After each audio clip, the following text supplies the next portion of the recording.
Julian merasa bersalah karena sudah membiarkan Safira pergi sendirian menemui Pak Gunawan, sehingga ada orang yang menjebak Safira. Dan saat ini, Safira menjadi tersangka dan ditahan di kantor polisi karena ada sidik jari tangan Safira di pisau yang tertancap di dadanya Pak Gunawan. Sesampai di rumah, Romi pun sangat tertawa bahagia. Romi bahagia akhirnya dapat mengambil semua bukti yang disimpan oleh Pak Gunawan untuk menjebloskan Romi ke kantor polisi, termasuk bukti yang dimana Romi telah menganiaya Dania dan menculik Dania.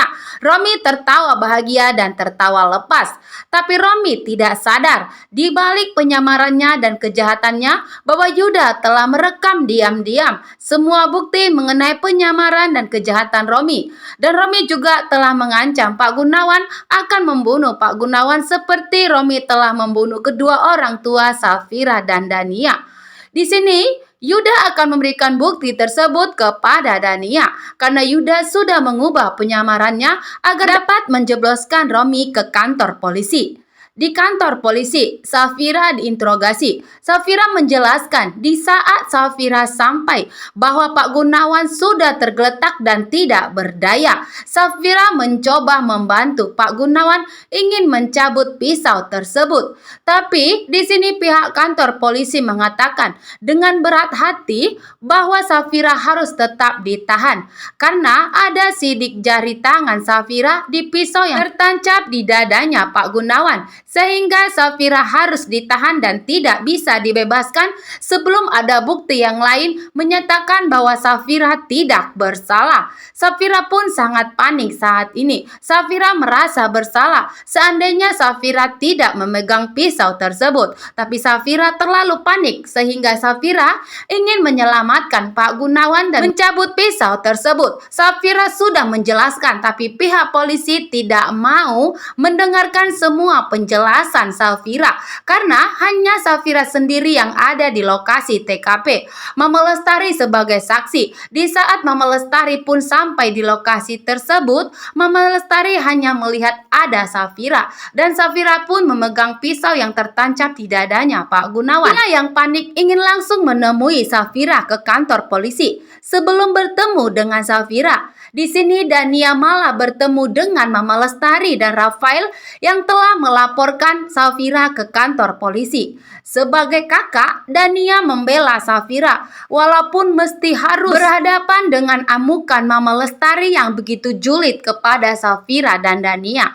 Dania di sini tidak peduli dan akan melawan Mama Lestari karena Mama Lestari telah mengatakan bahwa Safira adalah pembunuh Pak Gunawan. Dan di sini Dania pun menjelaskan kepada Mama Lestari bahwa yang pantas disebut pembunuh itu adalah Pak Gunawan, bukanlah Safira. Justru Pak Gunawanlah yang telah membunuh kedua orang tua saya dan Safira. Rafael pun terkejut dengan pengakuan Dania bahwa Rafael tidak mengetahui bahwa Pak Gunawan adalah pembunuh kedua orang tua Safira dan Dania. Sedangkan Mama Lestari langsung menampar Dania. Di sini kembali Mama Gina menyalahkan Safira atas semua yang terjadi saat ini. Lagi-lagi Safira membuat masalah besar di keluarga Mama Gina. Dan yang menjadi masalah besar itu untuk Julian. Julianlah yang akan menghadapi semua ini dan akan membantu Safira. Mama Gina pun marah kembali kepada Safira. Sesampai di kantor polisi, Julian dan Dania sibuk mengurus bagaimana untuk mendapatkan bukti agar Safira keluar dari kantor polisi ini. Begitu juga dengan Dania. Dania sebagai kakak merasa bersalah tidak bisa menjaga adiknya sendiri, seperti yang dikatakan Julian. Julian juga di sini merasa bersalah sebagai suami tidak bisa menjaga istrinya dan membiarkan Safira pergi sendirian menemui Pak Gunawan. Jelas sudah tahu bahwa banyak yang ingin menyakiti Safira. Dan di sini Safira mencoba kuat dan menegaskan kepada Julian bahwa Safira akan baik-baik saja bersama kandungannya. Hanya saja masalah terberat Safira saat ini adalah masalah mengenai pembunuhan Pak Gunawan. Safira tidak ada melakukannya, tapi bukti mengarah kepada Safira. Safira pun merasa dirinya sudah tidak kuat dengan menghadapi masalah ini. Tapi Julian sebagai suami menguatkan Safira dan berjanji akan segera membantu Safira keluar dari tahanan kantor polisi ini. Terima kasih, bye-bye.